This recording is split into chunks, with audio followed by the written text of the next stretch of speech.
कोयटा में 1 घंटे के दौरान 2 धमाके। मलाखैलाबाद में इंतखाबी दफ्तर पर दस्ती बम धमाके में एक शख्स जख्मी हो गया। दूसरा धमाका जीवनी के इलाके कोसर बाजार के करीब हुआ।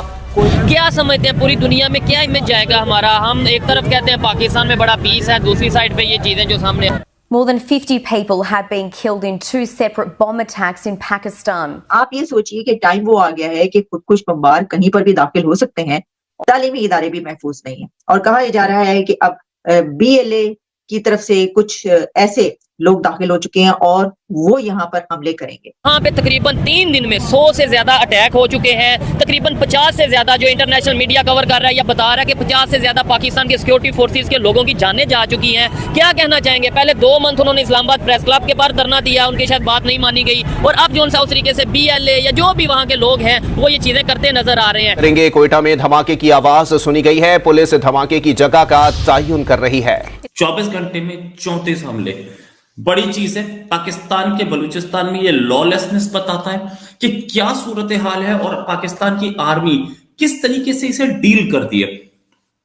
आर्मी घबराई हुई है उस एरिया में जहां पे ऑपरेशन हुआ था, अभी तक नहीं घुस पाई। हालांकि मुझे तो ये समझ में नहीं आ रही कि उसको कैसे रोका जा सकता है। कि ऐसे इदारों पर हो चुके हैं हमले कि जहां पर कोई हमले का तस्वर ही नहीं हो सकता, क्योंकि वो तो सिक्योरिटी के ही इदारे थे जहां पर हमले हुए।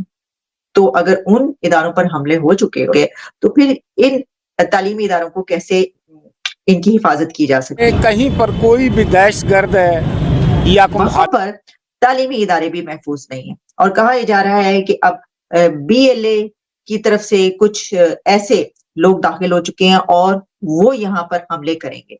तो देखिए फिर कहां पर क्या महफूज है, कहां पर हमले नहीं होंगे? सवाल ये बनता है, क्योंकि इस्लामाबाद कैपिटल और उसकी यूनिवर्सिटीज अगर वो महफूज नहीं है तो फिर कहां पर हिफाजत का जिम्मा है, किसकी जिम्मा है? तो मसला ये है कि जो खुदकुश बमबार होता है, आप जानते हैं उसका, मुझे तो ये समझ में नहीं आ रही कि उसको कैसे रोका जा सकता है।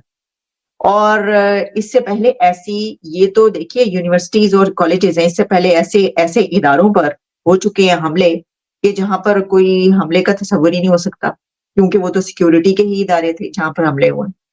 तो अगर उन इदारों पर हमले हो चुके और कुछ हमले हो चुके तो फिर इन तालीमी इदारों को कैसे इनकी हिफाजत की जा सकती है? लेकिन ये बड़ी अलार्मिंग सिचुएशन है। देखें, जितना मजबूत अंदर से मुल्क हो उतना ज्यादा आसान होता है अपने मुल्क का ग्लोबली केस बिल्ड करना। जब मुल्क के अंदर अफरा तफरी मची हो, जब मुल्क के अंदर इकोनॉमी कमजोर हो, जब मुल्क के अंदर पॉलिटिकल चीजें ठीक ना हो, जब सियासतदान लड़ रहे हों, तो जो पाकिस्तान का एम्बेसडर हैं, जो डिप्लोमेट हैं, जो बैरून मुल्क हैं, वो पाकिस्तान का क्या केस बिल्ड करेंगे? इंडिया के एम्बेसडर्स को, डिप्लोमेट्स को तो इंडिया का केस बिल्ड करना बड़ा आसान है इन मैनी वेज कि जी इकोनॉमी 7% पे ग्रो कर रही है। जनाब नरेंद्र मोदी जो है वो globally recognised and acceptable leader है। इंटरनेशनल कम्युनिटी उसको पसंद करती है। हर ग्लोबल लीडर इंडिया जाना चाहता है। जब इंडियन डिप्लोमेट्स पूरी दुनिया के सामने जाते हैं तो लोग उनको बड़ा वेलकम करते हैं। पाकिस्तानी दोस्तों, स्वागत है आपका हमारे यूट्यूब चैनल पर। दोस्तों, पाकिस्तान के अंदर इन दिनों बहुत ज्यादा हमले हो रहे हैं और आज हमला हुआ है जिसमें पाकिस्तान के 50 लोग मारे गए। जी हाँ, और उनकी आर्मी मतलब बहुत घबराई हुई है और डर के मारे भाग रही है इधर उधर। और कल तक वो पाकिस्तान वाले कह रहे थे कि हमारी आर्मी इतनी खतरनाक है, मतलब दुनिया की सबसे तगड़ी आर्मी अगर कोई है तो पाकिस्तान की आर्मी है। लेकिन इन हमलों के बाद पाकिस्तान की आर्मी सबसे ज्यादा मतलब डरी हुई है और अब ऐसा लग रहा है कि दुनिया की सबसे जो डरी हुई आर्मी, मतलब घबराई आर्मी, वो पाकिस्तान की जानी जा रही है, क्योंकि उनके सामना करने की हिम्मत ही नहीं है। वो तो कहीं कहीं अपनी मौत के मतलब अपने खुद को बचा रहे हैं बस। और अब पाकिस्तान के अंदर आपको पता है कि करीब करीब 2-3 दिन के अंदर लगभग 100 से ज़्यादा हमले हो गए हैं और उनकी फौजियों को भी बहुत मार रहे हैं बलूचिस्तान में, मतलब जहाँ जहाँ घुस रहे हैं, क्योंकि ये काम सारे पाकिस्तानियों का ही है। ये लोग अपने बस सुधरने वाले हैं नहीं, बस इनके खुद के देश, मतलब खुद के देश के लोग ही इनके पीछे पड़ गए हैं। अब करे क्या, क्योंकि इनकी बलूचिस्तान चाहता है कि हमारा देश अलग हो और हम पाकिस्तान वालों से अलग रहे। लेकिन ये पाकिस्तान वाले क्या करते हैं कि बस आर्मी की डर के प्रकोप से उनके लोगों का अत्याचार करते, उनको मारते पीटते हैं। बहुत बच्चों को, मतलब ऐसा आज काफ़ी टाइम से चल रहा है। आखिरकार मतलब ये बहुत ज़्यादा हमले हो रहे हैं, तर तर वो इधर मार रहे हैं, लेकिन आज 2-3 दिन में आपने देखा हो कि पाकिस्तान के कई फौजियों को मार दिया। अब ये लोग भारत के पीछे हमले कर रहे थे, लेकिन आज उनके ही लोग उनके पीछे पड़े हुए हैं। तो ये मतलब क्या है कि आपको पता है पाकिस्तान तो कभी सुधरने वाला नहीं है, हर जगह देख लो। लेकिन अभी देख लो उनकी कंडीशन कैसी है। और ये अगर इन पे थोड़ा ख्याल नहीं दिया और अगर ये नहीं सुधरे तो पाकिस्तान की मुझे लग रहा है कि नक्शे से भी गायब होने लगा। कॉमेड्स को तो लोग देख के परेशान हो जाते थे और उनको था कि यार ये क्या कर सकते हैं, ये कोई ऐसी चीज ना कर दे जिससे हमारे मुल्क को नुकसान हो। बलूचिस्तान की अगर बात करें, बलूचिस्तान में आए दिन कोई ना कोई अटैक हो रहा है। 60 दिन का बलोच जो उनसे लोग थे, मतलब जो अपने राइट्स के लिए इस्लामाबाद के 60-61 दिन का उन्होंने धरना दिया, वो उनके मुतालबात नहीं पूरे हुए, वो वापस गए हैं। तो वहाँ BLA अटैक कर रहे हैं। तकरीबन 100 से ज्यादा मिसाइल अटैक किए गए हैं बलूचिस्तान में। क्या कहना चाहेंगे माई सिटी में ये कौन कर रहा है? इलेक्शन आ रहे हैं, क्या आपकी क्या राय है इसके ऊपर?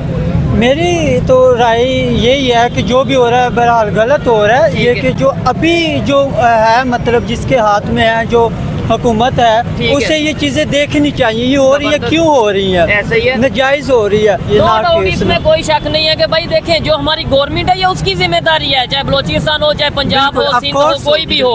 क्या हम इल्जाम लगा देते हैं दूसरे कंट्रीज पे? आपको क्या लगता है बलूचिस्तान में जो इश्यूज हैं, जो बलूचिस्तान के लोगों को उनके अगर हक नहीं मिल रहे, तो उसका जिम्मेदार कौन है? कोई दूसरे कंट्री के गवर्नमेंट है या हमारे कंट्री? बिल्कुल ही नहीं है। देखिए मिसाल देता हूँ, अगर हमारा घर है तो जब तक हमें इजाजत नहीं देंगे किसी को घर में इंटर होने की, तो कोई नहीं हो सकता, जबरदस्ती नहीं हो सकता। प्रेस रिलीज में लिखा है BLA and the whole Baluch nation are protectors of Baluch women and BLA will go to any extent to defend Baluch national honor। मतलब बलूच महिलाओं के साथ जो सलूक हुआ उसका बदला तो लिया उन्होंने। और बदला कैसे लिया? पाकिस्तान की आर्मी घुटनों पे आ गई। साथ में ये भी बता दिया पूरी वर्ल्ड को कि कितनी पावरफुल है ये आर्मी, जिसके पास 100 किलो के बॉम्ब पड़े यूज हो सकते थे। ये जो न्यूक्लियर बॉम्ब है ये इमरान खान की शादी के लिए ही रखा है। सही बोला, यूज कर सकते थे, कहीं तो करते, कभी तो करते। आपके पास इतनी क्राइसिस आई, आपने यूज नहीं किया। लेकिन किस चीज के लिए रखा है? उसने ये भी बोला हम ये दिखाना चाहते थे, BLA ने बोला हम ये दिखाना चाहते थे पूरी दुनिया को कि हम BLA अकेले ही पाकिस्तान की आर्मी को घुटनों पे ला सकते हैं। 2 दिन तक पाकिस्तानी की आर्मी का कंट्रोल खत्म हो गया था उस इलाके से, सिर्फ हमारा वहां राज था। हम उधर से हट गए, हमने अपना काम कर दिया। अब मैं ये बोल रहा हूं, BLA ये बोल रही है कि कोई भी इंस्टीट्यूशंस या देश जिनका म्यूचुअल इंटरेस्ट है, वो म्यूचुअल इंटरेस्ट मतलब मींस हम पाकिस्तान के खिलाफ लड़ रहे हैं, कोई और भी पाकिस्तान के खिलाफ लड़ता हो तो हमारे साथ आ जाए। हम रोना रोते हैं फलस्तीन का, हम रोना रोते हैं बर्मा का, हम रोना रोते हैं इंडिया में पता नहीं कौन कौन से इश्यूज का रोना रोते हैं। अपने घर में जो हमारे साथ हो रहा है, जो हमारे लाहौर में उसको तो पहले देखे ना, फिर बाद में और दूसरे के घरों में जाके हम टांग अड़ाते हैं उधर ना हम कुछ कर सकते हैं। आपको लगता है कि फलस्तीन के लिए हमारी गवर्नमेंट इस लायक है कि कुछ कर सकती है? नहीं कर सकते, क्योंकि ये उनके एक पाले हुए कुत्ते हैं, कह लो कि उनकी खा रहे हैं ना। कोई यहाँ पर इस्लाम तो आपने देखा पाकिस्तान मीडिया का रिएक्शन कैसे पाकिस्तान की हर न्यूज पे बस यही चाहे हुआ है बस। और कल तक भारत की बुराई कर रहे थे, लेकिन आज खुद अब क्या करें, खुद बचने के लिए तैयार है। क्योंकि इनका काम भारत, अगर ये भारत की बुराई नहीं करते तो भारत भी कुछ सपोर्ट करता, लेकिन भारत करे क्या? ये लोग बस जाहिल लोग हैं, ये कौम ही ऐसी है, सुधरने वाले हैं नहीं। और बस भोगो अपनी जो भी हो रहा है इनके साथ। तो दोस्तों इस वीडियो में इतना। वीडियो पसंद है वीडियो को लाइक करें और हमारे चैनल को सब्सक्राइब करें।